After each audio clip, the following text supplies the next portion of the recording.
Before we jump into this episode, I want to invite you to join our community to help you become a better steward, scale to billions, and ultimately give more or all of it away. All I want you to do is to click the subscribe button right now. I love your support. It's incredible to see your comments, and we're just getting started. I can't wait to go on this journey with you.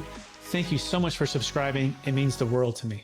Welcome to the Build with Billions podcast, where we guide successful entrepreneurs and investors on the journey from millions to billions. And we believe the key to scaling and compounding your wealth and life starts every single day with the mindset and practice of stewardship over ownership and applying billionaire biblical principles. Our ultimate goal is to help you scale and compound your wealth and life so you can give more all of it away to help MVPs, the most vulnerable people. My name is Brett Swartz, and each episode we're joined with some of the world's top entrepreneurs, millionaires, and billionaires to share their stories and insights and wisdom with us so we can all level up and make a bigger impact. I'm excited about our next guest. In fact, he's a awesome client of mine out of the great state of California. In the Clovis, Fresno area, where actually my mom, my grandmother were kind of originally from, so it's kind of cool with the roots. And he's an entrepreneur who built a business and had a nice exit. And we're going to be talking about that story today and so much more. Please welcome to the show with me, Mr. Mike Ondes. How you doing, Mike? Hi, fine. Thanks, Brett. And for our listeners to get to know you for the first time, Mike, maybe you can tell a little bit about your story and a little bit about your focus now, and then we can kind of dive into your journey to the deferred sales trust with our company. I after being in the Air Force for 4 years, I got out and I wasn't sure what I was going to do, so I got back into the cabinet making field because that was my passion, was woodworking. So I worked then in the cabinet making field for a long time, installing. Then I moved into the more of the management side and worked for larger companies, and this wasn't going where I wanted it to go long term. So I had an opportunity to buy into a franchise that was related to that business. It's Closets by Design.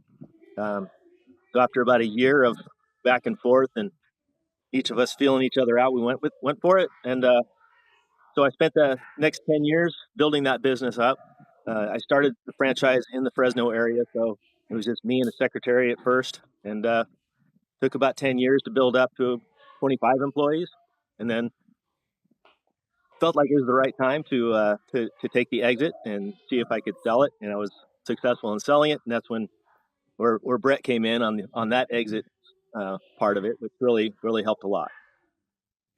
Awesome. Let's dive into the Air Force part. That's really cool. Your background. You grew up in San Jose originally, right before the show. We were talking about that. And then you went to the Air Force and then landed in Fresno and started to do the cabinet business. What was the Air Force like? And were you on your way to be Tom Cruise, Maverick, flying the jets, or what part of the Air Force did you do? No, I was enlisted, so I loaded the bombs on the airplanes for the pilots.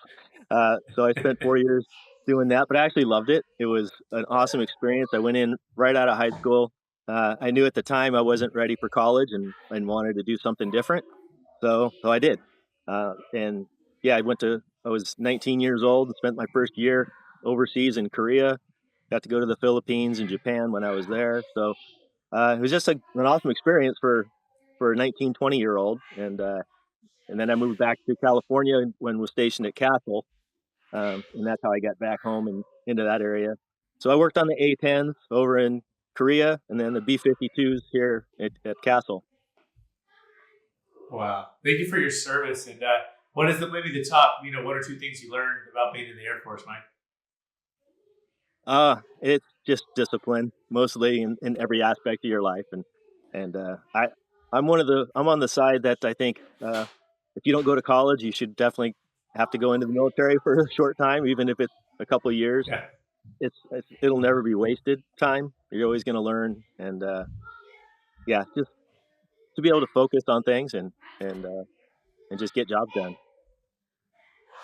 I love it, and I mean that you're an entrepreneur. It's interesting, right? Because college, even these days, a lot of folks are moving more straight to the trades, into the getting training in the trades versus college and college debt. Changing AI, and I think you're way ahead of your time just to go directly into military, right? Which I think is smart versus obviously not not doing it, right? So that's big. That's a big deal. So if you like this little short clip of the interview I just did, click over here to watch the full interview. And please don't forget to subscribe. Thanks so much, everybody.